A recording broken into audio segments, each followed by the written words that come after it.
आप सबको मेरा नमस्कार और शुरुआत में ही नवनिर्वाचित एमएलए-गण सबको मेरा बधाई। और इस सदन में उपस्थित वरिष्ठ नेतागण और मेरे साथ आए हुए ऑब्जर्वर के नाते विजय रूपानी जी जो गुजरात के वरिष्ठ मुख्यमंत्री थे इससे पहले, और सांसदगण बहुत सारे भी आए हैं इस मीटिंग में, उनका भी मेरा प्रणाम। और अभी नवनिर्वाचित विधिमंडल के नेता के नाम में देवेंद्र फडणवीस जी का मेरा बधाई और नमस्कार।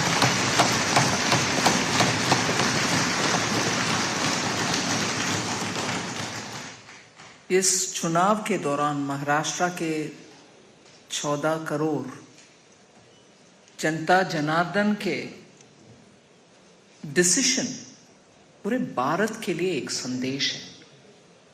ये रेगुलर असेंबली इलेक्शन नहीं है।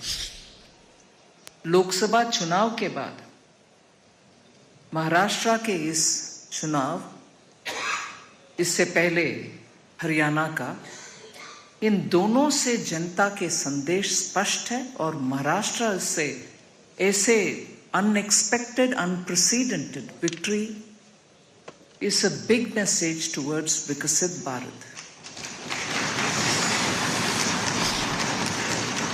मैं मानती हूं कि जनता उनके अनुभव के अनुसार पिछले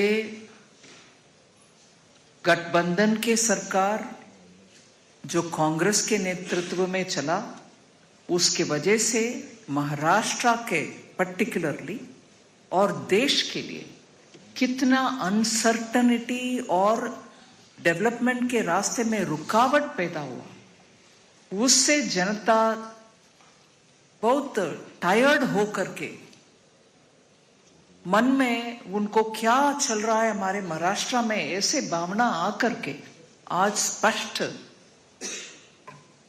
निर्देश दिए हैं और उसको सही आगे लेके चलने के लिए आप सब उत्सुक हैं। और मैं ये जरूर संदेश देना चाहती हूं कि डबल इंजन के सरकार मोदी जी के नेतृत्व में महाराष्ट्र के लिए और महाराष्ट्र के भविष्य के लिए उत्साह से, उमंग से, और जैसे चुनाव पत्र में आपने घोषणा की है, उन सभी वायदों को पूरे करते हुए महाराष्ट्र को आगे लेके जाएंगे। ये तो स्पष्ट है।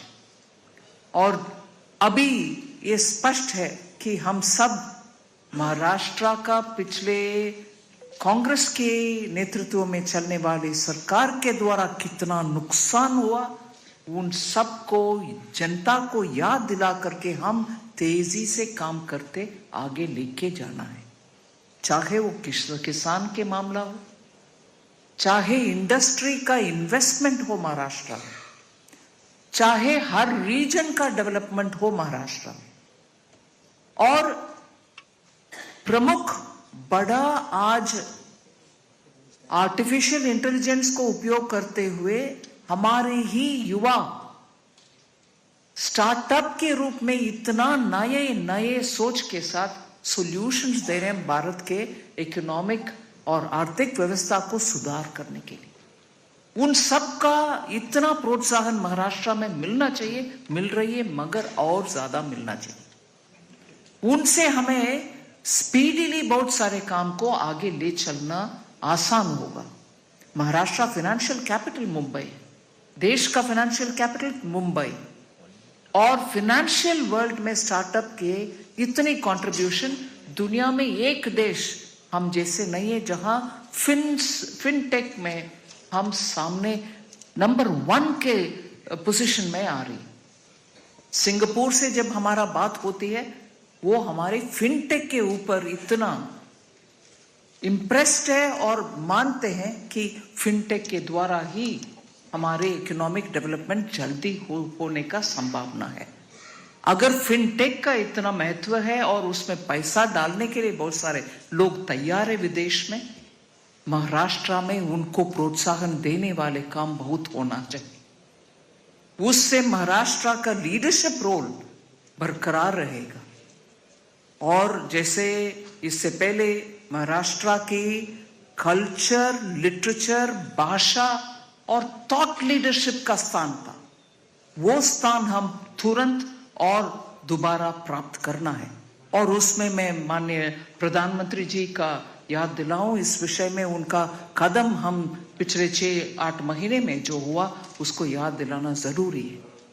मराठी भाषा को क्लासिकल लैंग्वेज स्टेटस देना, और उससे पहले वरकरी संप्रदाय के लोग जुलाई में जब जाते हैं आषाढ़ के एकादशी के समय, उनके लिए वो कॉरिडोर बनाना, ये सब महाराष्ट्र और मराठी और महाराष्ट्र के थॉट लीडरशिप और कल्चरल लीडरशिप का प्रधानमंत्री जी प्रमुखता देते हैं, उसका एग्जाम्पल्स, उदाहरण है। और महाराष्ट्र का एक बड़ा एक निर्णय पिछले 50 साल में होना था, वो कभी नहीं हुआ, पता नहीं कारण क्या है, मगर अभी मोदी जी के द्वारा वधावन पोर्ट, जो उनका ड्राफ्ट के वजह से भारत में ही सबसे ड्राफ्ट ज्यादा अधिक है, ऐसे पोर्ट 76,000 करोड़ का अनाउंसमेंट होना सामान्य निर्णय नहीं है। ये सब स्पष्ट करता है कि केंद्र में मोदी जी के सरकार महाराष्ट्र के उन्नति के लिए कितने सारे स्कीम्स ले आ रहे, उसको तुरंत इंप्लीमेंटेशन करना। और मैं इसमें उदाहरण में देती हूं क्योंकि इसको मैं क्लोजली मॉनिटर करती हूं। बुलेट ट्रेन का व्यवस्था, अब तक ट्रेन चलता होगा अगर बीच में वो कांग्रेस लेड गवर्नमेंट नहीं आते और उसमें रुकावट ना पैदा करते। जापान से हमें इतना सस्ता से लोन मिला उस कारण, मगर डिले के कारण वो इधर उधर हो करके इतना कष्ट हम झेल रहे। ऐसे ही आ रहे शेड, मेट्रो का, कार्स का शेड, कितने डिले किसके लिए।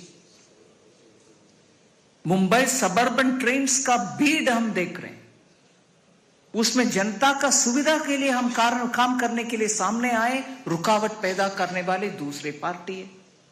अभी मैं मानती हूं जनता इन सब को देख लिए और समझ लिए, इसलिए हमें इतना बड़ा सा मैंडेट दिए हैं। और इधर इस हॉल में नव निर्वाचित एमएलए गण के उत्साह देखकर मैं जरूर ये कहना चाहती हूं, मुंबई का अग्रणी स्थान हम तुरंत वापस ले आने के लिए काम करेंगे। नासिक और उस बेल्ट में जितने भी एग्रीकल्चर संबंधित, चाहे वो कंदा, ऑनियन और गार्लिक, इन सभी ग्रेप्स, इन सभी का प्रॉब्लम के लिए जितने भी हम गोडाउन्स बनाना है और उसके लिए साइंटिफिक तरीके से पैक करके एक्सपोर्ट करने के जितना भी काम करना है, उन सब के लिए प्रावधान देंगे। और डिफेंस का मैन्युफैक्चरिंग में अग्रणी स्थान, इधर कॉरिडोर नहीं आया मगर उससे ज्यादा काम हो रही है, उसके लिए केंद्र सरकार के द्वारा defence manufacturing, defence component manufacturing के लिए हम डेफिनेट डेवलपमेंट के लिए हम काम करेंगे। ऐसे ही विदर्भ क्षेत्र के लिए हम जरूर काम करना है, अच्छा सा ग्राउंड लेवल तक लेके जाना है डेवलपमेंट, वो भी हमारे मन में रहेगा। जैसे मैं हैदराबाद में बहुत सारे साल जीत चुकी हूं, इसीलिए लातूर, नांदेड़ उस प्रांत के ऊपर मेरा पर्सनल परिचय है, उस इलाके का भी हम प्रावधान देना है। आई एम श्योर आप सबके उत्साह से, एंथुसियाज्म और ग्राउंड में आपका कनेक्ट के वजह से और अभी नव नियुक्त नेता के लीडरशिप में हम सब जाएंगे और दिल्ली में केंद्र सरकार के द्वारा, प्रधानमंत्री मोदी जी के द्वारा पूरे कोऑपरेशन के साथ डबल इंजन, पावरफुल इंजन बन करके महाराष्ट्र को first in the country state बनाएंगे।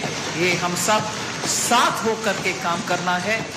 बहुत आनंद हुआ इस एक मत निर्णय में, यूनानिमस रेसोल्यूशन के ऊपर मैं आप सबको बधाई देती हूं। हम एक है तो से। धन्यवाद।